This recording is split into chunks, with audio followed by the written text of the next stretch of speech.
तर आज सहाय्यक आयुक्त बांगर त्यांच्या ऑफिशियल ईमेल आय वरती एक मेल आलेला आहे आणि ज्यामध्ये सीएम ऑफिस असू द्या, पुणे महानगरपालिका असू द्या किंवा विधान भवन असू द्या, त्यांना बॉम्ब न उडवण्याच्या धमकीचा मेल किती गंभीर आहे? नाही, प्राथमिकदृष्ट्या माहिती घेतल्याच्या नंतर मी आताच संबंधित अधिकाऱ्यांशी चर्चा देखील केली. तसं कुठल्या ज्या ठिकाणांची नावं त्याच्यामध्ये मेन्शन केलेली आहेत त्या ठिकाणी सुरक्षेचा देखील आढावा घेण्यात आला आणि डॉग स्क्वॉड असेल किंवा विविध यंत्रणांच्या माध्यमातून तपासणी देखील करण्यात आली. तसं तिकडे कुठलेही आक्षेपार्ह किंवा ते धोकादायक असं कुठलेही सबस्टन्स तिथे आढळलेलं नाही. आणि जो काही ईमेल आलेला आहे आपल्याला सर्वांना माहिती आहे की याही अगोदर असे ईमेल्स आलेले होते आणि हे सगळे ईमेल्स हे डार्क वेबमधनं VPN मधनं हे पाठवले जातात. पण तरीसुद्धा या प्रकरणाची चौकशी सध्या चालू आहे. सध्या प्राथमिकदृष्ट्या एवढी माहिती उपलब्ध आहे. सर, एक वेगळा प्रकार समोर येतो संभाजीनगरमधला का FDAची अधिकारी कारवाई करायला गेले असं त्यांच्या अंगावर गाडी घालणं किंवा त्याला जीव मारण्याचा प्रयत्न करणं असा प्रकार समोर येतो, असे व्हिडिओ समोर आले. नाही, या प्रकरणाची अजूनपर्यंत माझ्याकडे तशी कुठली माहिती नाही, परंतु आपल्या माध्यमातून जे काही समोर आलेलं आहे अशा पद्धतीने जर का अधिकाऱ्यांवरती कोणी हमला करायचा किंवा त्यांना इजा पोचवायचा प्रयत्न केलेला असेल तर नक्कीच त्या गुन्हेगारांवरती कडक कारवाई करण्यात येईल आणि अशा पद्धतीची हिंमत पुन्हा होणार नाही ह्याची देखील आम्ही दक्षता घेऊ. तर गेल्या काही दिवसापासून सातत्याने बघितली जाते की अवैध जे गुटखा विक्री केली जाते किंवा अवैध जे औषध आहेत त्याच्यावरती मोठी कारवाई जी आहे ते FDA कडनं केली जाते, त्याच्यामुळे हे सगळे प्रकार होत आहेत. नाही, मला वाटतं आपल्या विभागामध्ये आत्ताच कारवाया होत आहेत असं काही नाही. ह्या कारवाया सातत्याने मागील काही वर्षापासून आपण करत आलेलो आहोत. गुटख्याच्या बाबतीमध्ये देखील जे काही बॉर्डर्स आहे ज्या बॉर्डरवरनं हा गुटखा आणला जातो आणि इथे विकला जातो त्या बाबतीमध्ये देखील मी स्वतः माझ्याकडे आज राज्यमंत्री म्हणून गृहविभाग देखील आहे आणि FDA अशा संयुक्त कारवाया करण्याचे देखील आदेश अनेक वेळेला आम्ही दिलेले आहे आणि त्या आम्ही केलेल्या देखील आहेत. तर मला वाटतं कारवाया सातत्याने होत आहेत, परंतु अशी घटना जेव्हा घडते त्यावेळेस नक्कीच त्याचं प्रिकॉशन म्हणून ज्यांनी ही हिंमत केलेली आहे किंवा ज्यांनी अधिकाऱ्यांवरती तिथे हमला केलेला आहे ही व्यक्ती नक्की कोण आहे, त्या व्यक्तीवरती ह्या अगोदर गुन्हे दाखल झालेले आहेत किंवा नाही, किती गुन्हे दाखल आहेत, कुठल्या स्वरूपातले आहेत, ही सगळी माहिती घेऊन त्याच्यावरती आम्ही योग्य ती कडक कारवाई करू. अशा प्रकारे मेल येणं प्रत्येक वेळी जसं आज मेल आलेला आहे की आम्ही गेम सोडून देऊ की सीन सोडून देऊ वगैरे असं अशा प्रकारे मेल येण्याची अनेक घटना होतात. ह्याच्यावरती एक कडक बंदोबस्त करण्यासाठी जिथून मेल येतात तो सोर्स बंद करण्यासाठी किंवा काही करण्यासाठी काही स्ट्रॉंगली पावलं उचलली जाणार आहेत. एक लक्षात घ्या, हे सोर्सेस जनरली जगामध्ये असे काही डार्क वेब्स आहेत की ज्याचं सोर्सेस हे शोधणं तसं तितकंसं शक्य होत नाही. ह्याला VPN आणि ह्याला डार्क वेब म्हणतात. आणि आता तांत्रिकदृष्ट्या मी सगळीच माहिती आज इथे देऊ इच्छित नाही, परंतु आपलं पोलीस विभाग हे अतिशय सक्षम आहे. आपलं सायबर विभाग हे देखील अतिशय सक्षम आहे. जगातल्या टॉप नॉच अशा टेक्नॉलॉजीज हे आपल्याकडे उपलब्ध आहेत.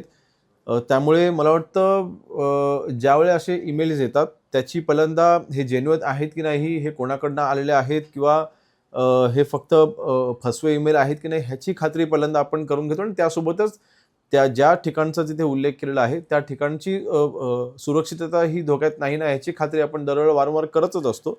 मला वाटतं ह्या सगळ्या गोष्टी बघता हे जे प्रकरण जे आता पहिल्यांदा किंवा हे जे आपण जसं सांगितलं होतं तसं कुठले धोकादायक असं कुठेही आढळत नाही. वाद पेटतोय आणि जाहिरातीमुळे नवीन वाद झालेला आहे. मुंबईतील नोकरीसाठी फक्त गुजराती आणि मारवाडी उमेदवारांना प्राधान्य त्या ठिकाणी देण्यात आलंय आणि मराठी उमेदवारांना डावलल्याचा आरोप होतोय. काय नेमकी? माझ्याकडे तशी कुठली माहिती उपलब्ध नाही, परंतु जर का एखाद्या कंपनीने जाहिरात काढत असताना असं ठराविक भाषा बोलणाऱ्या व्यक्तींसाठीच फक्त नोकरी असं जर का उल्लेख केलेला असेल किंवा तसं त्यांचं जर का पुढाकार घेतलेला असेल तर नक्कीच हे अशा गोष्टी काही महाराष्ट्रात आम्ही सहन करू शकत नाही. त्यांच्यावरती आम्ही कायदेशीर जर का ते तथ्य आढळलं त्याच्यावरती कायदेशीर कारवाई आम्ही करू. कृषी मंत्री दत्तात्रय भरणेंचं एक वक्तव्य सध्या फार चर्चेमध्ये, यामध्ये त्यांनी शेतकऱ्यांना म्हटलं मोठी माणसं आहेत, मी साधा माणूस आहे, यावरून त्यांच्यावर बरीच टीका टिप्पणी होती. दत्तामा आता आमच्यापेक्षा बरेचसे सिनियर आहेत, ते कॅबिनेट मंत्री आहेत, त्यांच्याबद्दल मी काय बोलणं योग्य नाही. अशी कोणताही संबंध नसताना नाहक बदनामी केली, त्यामुळे आता कारवाई करणार आणि मानहानीचा दावा ठोकणार असं पण त्यांनी म्हटलं. नाही, मला वाटतं तो रुपाली त्यांचा हा वैयक्तिक निर्णय आहे, त्याच्याबद्दल मी काय बोलू शकत नाही. या प्रकरणामध्ये पोलीस विभागाच्याकडनं आणि वरिष्ठ विभागाच्याकडनं जी काही चौकशी चालू आहे त्या चौकशीमध्ये त्यांची देखील चौकशी ही करण्यात आलेली आहे किंवा ती चालू आहे. आता ह्याच्यामध्ये मानहानीचा दावा करणं न करणं हा त्यांचा वैयक्तिक निर्णय आहे, त्याबद्दल मी काही बोलू शकत नाही. परंतु चौकशी या प्रकरणामध्ये पूर्ण चालू आहे आणि जे कोणी दोषी असतील त्यांच्यावरती कारवाई ही होणारच आहे. सर, एकीकडे खतांसाठी रांगा लागल्या शेतकऱ्यांच्या, दुसरीकडे बोगस खतांचा सुळसुळाट सुरू आहे. मला तर या बाबतीमध्ये कृषी विभागाने लक्ष देणं तितकंच आवश्यक आहे. त्याच्यामध्ये FDA विभागाचे जर का कुठे आवश्यक असले नक्कीच आम्ही त्याच्यामध्ये देखील आम्ही मदत करू.